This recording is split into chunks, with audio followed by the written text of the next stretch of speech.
Buenas tardes. Buenas tardes. En esta oportunidad voy a exponer con respecto a la hemorragia postparto. Soy la médico residente de tercer año, Estrella Rojas Guamán, del Instituto Nacional Materno Perinatal. En esta oportunidad he escogido este tema porque me parece muy importante poder llegar a la población que tenga conocimiento de este tema, que es bastante importante, porque sí se ha visto que se puede prevenir, o al menos tener en consideración de cuándo una gestante puede tener riesgo de hacer este tipo de patologías. Bueno, como parte de los objetivos es poder conocer la definición, un poco de epidemiología, la etiología, el tratamiento y cómo poder prevenir también la hemorragia postparto. Como parte de la definición, la hemorragia postparto viene a ser la pérdida sanguínea de más de 500 cc después de un parto vaginal o más de 1 litro de sangrado después de una cesárea. O también se le define como la caída del hematocrito de más del 10% y o 2,9 gramos por ciento en la hemoglobina.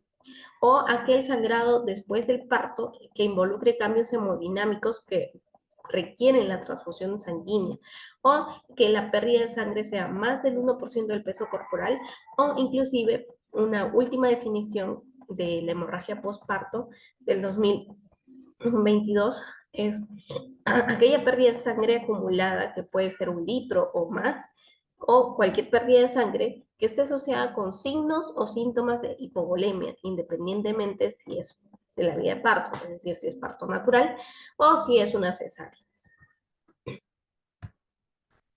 En este caso, con respecto a la epidemiología, viene a ser una de las emergencias obstétricas con una causa principal de mortalidad materna y es uno de los que involucra mayor repercusión en la parte también económica, ¿no? Esta hemorragia postparto representa el 8% de las muertes maternas registradas en países desarrollados y un 20% en regiones en vías de desarrollo. O sea, aumenta aún más en los países en vías desarrollados, en vías de desarrollo en la cual se encuentra nuestro país. La muerte en el mundo por hemorragia postparto en países en vías de desarrollo es más o menos un 40 por 1000 partos. En nuestro país, más o menos involucra un 4% por partos vaginales y un 6% por cesáreas, un poco más el porcentaje de hemorragia por parto vía cesárea. La Organización Mundial de la Salud estimó 20 millones en un número anual de complicaciones maternas por hemorragia postparto. Tenemos así que la hemorragia postparto se puede clasificar en primaria cuando ocurre dentro de las 24 primeras horas y más o menos va a representar un 4 a 6%, que es en mayor frecuencia, y la hemorragia secundaria que va a ocurrir desde las pasadas ya las 24 horas hasta las 12 semanas después del parto y solamente representa un 1 a 3%. Es un mínimo, ¿no? En mayor frecuencia ocurren dentro de las primeras 24 horas y es el tiempo en que usualmente suelen estar hospitalizadas las pacientes justamente porque ese es el tiempo donde ocurre con mayor frecuencia estas hemorragias postparto. En cuanto a las causas, se dicen que hay 4 grandes grupos de causas. Dentro de lo más frecuente, en un 70%, las causas de tono uterino, es decir, a la cabeza está la atonía uterina, es decir, el útero no se llega a contraer adecuadamente. En un segundo lugar está de causas traumáticas, que corresponde a un 19 o un 20%, en las cuales ahí está involucrado las lesiones, las laceraciones que pueden ocurrir en el canal del parto, ¿no? Aquellos desgarros, ya sea vaginales, cervicales, o la misma fisiorragia en la cual también se puede ampliar producto de que no haya habido una buena protección a nivel del perine. En tercer lugar, el tejido placentario, que involucra un 9 a 10%, y lo que viene a ser la trombina en un 1%. Vamos a explicar a continuación. En cuanto al tono, cuando el tono puede estar flácido, no se puede contraer, por ejemplo, en caso de sobreextensión uterina, en caso, por ejemplo, que la gestación sea una gestación con polidrácnios, que significa que hay abundante líquido amniótico, que hay una gestación múltiple, o sea, que sea un embarazo doble o triple, que sea un feto grande, macrosómico, en caso de que haya algún riesgo de infección intrauterina, sea esta una corionitis, y cuando vamos a sospechar cuando la paciente tiene fiebre, que está con RPM en forma prolongada, agotamiento muscular, eh, y bueno, en caso de agotamiento muscular, por ejemplo, que esté bastante tiempo en labor de parto, más de un día, si es primeriza, ¿no? Y más de 18 horas en caso si es parto en una multípara, ¿no? O también aquellos partos precipitados en los cuales ocurre los partos que ocurren de forma rápida, tampoco es muy bueno porque puede producir laceraciones también en el trabajo de parto. Tenemos también la elevada multiparidad, hace que el tono del útero no se contraiga adecuadamente. Y bueno, con respecto a la retención de tejidos, cuando la placenta no se expulsa dentro del útero, a eso también llamamos retención de placenta, que puede ocurrir por múltiples causas, de repente habría tenido alguna sonografía urina anterior, o hay un cierto grado de infiltración de esa placenta dentro del útero, ¿no? Lo que llamamos acretismo placentarios, o se están reteniendo también coágulos, que no es bueno. La lesión de canal de parto, como ya les mencionaba, aquellos desgarros de canal de parto, lo que es desgarro a nivel de cervix, de cuello uterino, ¿no? Y alteraciones de la coagulación que pueden ser ya sea adquiridas, como por ejemplo en un trastorno hipertensivo, ya sea la preeclampsia, el síndrome de HELP, o si no en un proceso infeccioso también una sepsis, o el congénito que sufran ya problemas de trastorno de coagulación ya hereditario, ¿no? En cuanto al manejo, el manejo va a constar de poder manejar estos ítems.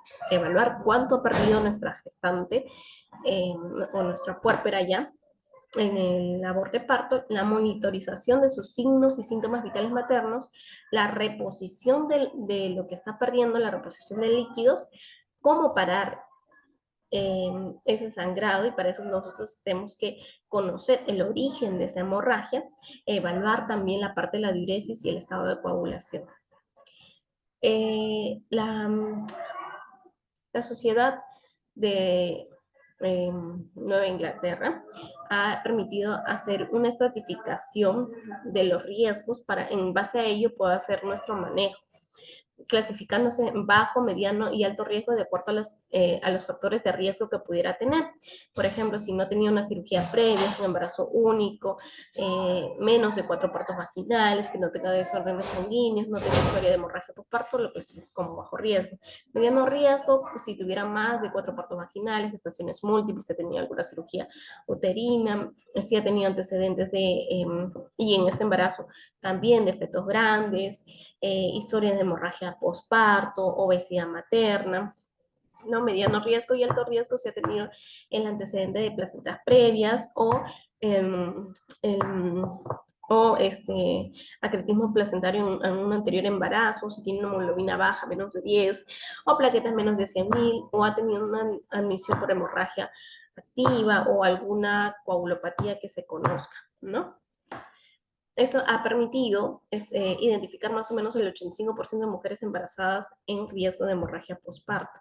Esa estratificación nos sirve para poder ver posteriormente y de acuerdo a la pérdida sanguínea de 1 litro a medio litro, pedir ayuda, administrar fluidos, tratar de hacer manejo conservador, masaje bimanual, y bueno, cuando ya ha perdido de 1.500 a 3.000, aparte pedir exámenes laboratorios, de repente ya administrar otros fármacos a sus dosis máximas, uterotónicos a sus dosis máximas, quizás ver la posibilidad de un taponamiento, ¿no? Que voy a explicar brevemente más adelante. Y bueno, ver la parte de la coagulación. Y esa es la expectativa de ver si se transfunde o no sangre. Y ya más de 3 litros, ahí sí ya la posibilidad de transfusión de sangre, inclusive ya maniobras quirúrgicas, de todas maneras conservadoras, ¿no? Empaquetamientos, ligaduras o técnicas quirúrgicas vasculares. Y bueno, lo último que no se quiere llegar, y porque es tan importante este tema, es que llegan a perder el útero, ¿no?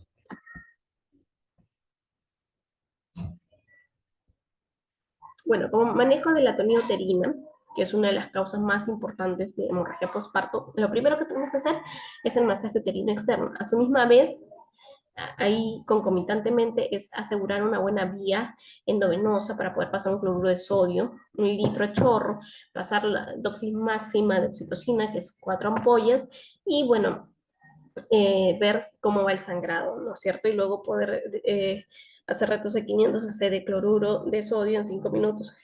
Posteriormente a eso, si sigue el tono flácido, ergometrina 0,2 miligramos intramuscular que se puede repetir a los 20 minutos. Si no cede, si sigue flácido, misoprostol 800 microgramos intrarrectal diluida o sublingual. Y si no se da esto, ácido tranexámico 1 gramo endovenoso en Volutrol pasar en 10 minutos. Luego hacer una revisión manual de la cavidad uterina, extraer coágulos y realizar masaje uterino bimanual.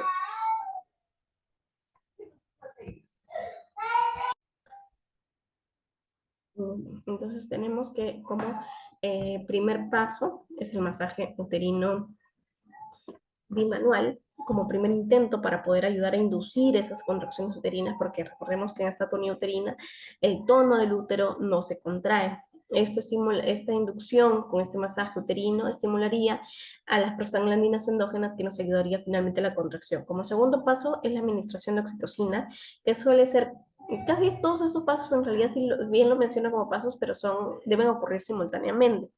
Si la gente aún no se ha administrado de forma profiláctica, debemos hacerlo. Se pueden utilizar agentes adicionales como la ergometrina, el misoprostol, ¿no? Que viene a ser un análogo de la prostaglandina E1. Si la farmacoterapia falla en el manejo de la tonía, los métodos mecánicos y las suturas compresivas pueden salvar vidas. Una revisión sistemática y un metaanálisis del 2020 concluyeron que los sistemas de taponamiento con balón uterino tienen una tasa de éxito de más del 85%. Aquí, por ejemplo, tenemos una gráfica de los medicamentos que son usados en primera instancia, como de primera línea, la oxitocina, teniendo su oximáxima hasta 4 ampollas, pero los efectos adversos vienen a ser hiponatremia, hipotensión, taquicardia. Se puede usar la ergometrina como segunda línea, pero tenemos que tener en cuenta que puede elevar la presión, puede inducir a vómitos, náuseas. Podemos utilizar ácido tranexámico también, pero recordemos que los efectos también hay efectos colaterales, dolor de cabeza, ¿no? Musculoesquelético, náuseas, diarreas, ¿no? Etcétera. Bueno, esos son la farmacoterapia, pero también tenemos mecanismos o métodos mecánicos que nos ayudan a controlar la hemorragia postparto.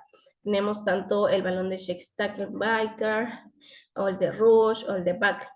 He puesto acá los dos más frecuentes, ¿no? La de Bacri, que consiste en un balón intrauterino, como se puede ver en la imagen, de silicón con una capacidad máxima de 500, conectado a una sonda de 24 frames de 54 centímetros de largo con 2 vías de salida, una para llenar con líquido estéril y otra para el drenaje del sangrado intrauterino. Y el llenado cuenta con una jeringa de 60 mililitros que se conecta a una llave de 2 vías, como se puede apreciar en la imagen, ¿no? Y el de Shell-Sacken-Blaker, que está constituido también por 2 balones, como se puede ver. Esto inicialmente fue para patologías gastrointestinales, pero también se vio que tenía utilidad para poder controlar la hemorragia postparto, ¿no? Tiene un balón gástrico, que es el más distal, que podemos ver acá, que puede ser llenado a 300 cc de solución salina, y un balón proximal esofágico que es de 150 cc, que están unidos por una zona de 16 frames y tiene 4 canales de llenado y 2 de drenajes independientes. Asimismo, podemos hacer no solamente controlar el sangrado con estas suturas mecánicas, sino también con las suturas compresivas, como voy a mencionar dos. Hay un montón de técnicas, pero estas dos son las más frecuentes. La técnica de Belinch, que utiliza una sutura de Catwood crómico 2 con aguja curva de 70 milímetros de longitud, en la cual tiene como ventaja es fácil aplicación, inclusive para ginecólogos poco experimentados, tiene una eficacia del 91%, conserva el útero, preserva la fertilidad y sobre todo la frecuencia de embarazo exitoso después de este tratamiento es bastante alto, es un 75%. La de Hyman, que más es utilizado en caso de partos vaginales, en la cual no requiere que haya un corte, una histerectomía, que suele hacerse en las cesáreas, eh, por lo que es preferido para los partos vaginales. Consiste en realizar un punto de sutura con material sintético reabsorbible dado por encima del lugar donde se refleja el peritoneo vesicuterino, pasando por la cara anterior a posterior. Como se puede ver en la imagen, acá se sutura. De la misma forma se hace en lado opuesto, ¿no? Que pase por el fondo del útero. Y luego se anuda a nivel anteroposterior, como se puede apreciar en la imagen. Finalmente, esta hemorragia postparto se puede prevenir. Ya no hemos mencionado lo último instancia que, bueno, si no se controla, se puede utilizar técnicas vasculares, quirúrgicas, que es ligar las arterias que irrigan el útero, principalmente las uterinas. Y bueno, ya más complejamente lo que viene a ser si no se logra controlar con ello la hemorragia, pues es retirar el útero, ¿no? La histerectomía. Recordemos que esta hemorragia postparto se puede prevenir teniendo tres componentes importantes del manejo activo: la administración de oxitocina, el masaje uterino y la presión controlada del cordón umbilical. La oxitocina utilizada profilácticamente por infusión endovenosa diluida o por inyección intramuscular sigue siendo uno de los métodos más eficaces con la menor cantidad de efectos colaterales. El momento de la administración de la oxitocina después del pisamiento tardío del cordón umbilical con el parto del hombro anterior o con el alumbramiento no se ha estudiado adecuadamente ni se ha encontrado que esté asociado con una diferencia en el riesgo de la hemorragia. O sea, no importa. El manejo activo de esta tercera etapa del trabajo de parto reduce la hemorragia postparto en un 66%, que es bastante alto, ¿no? La detección de los factores de riesgo en las mujeres durante el embarazo y el trabajo de parto puede ser útil en la preparación para el parto, incluida la identificación de un lugar apropiado para el parto. Entonces, por eso es importante poder identificar a estos pacientes que de repente tienen fetos que van a ser gordos, que ya saben que sus embarazos anteriores han nacido con 4 kilos, un poquito más, o que han hecho atonía uterina en sus embarazos anteriores o tenido placenta previa. Entonces son pacientes que deberían atenderse en una institución de mayor complejidad para prevenir en caso de que pueda la paciente volver a hacer una hemorragia postparto, ¿no? Por eso es importante conocer los factores de riesgo. Bueno, aquí dejo la bibliografía utilizada para esta revisión del tema y bueno, eso sería todo. Muchas gracias.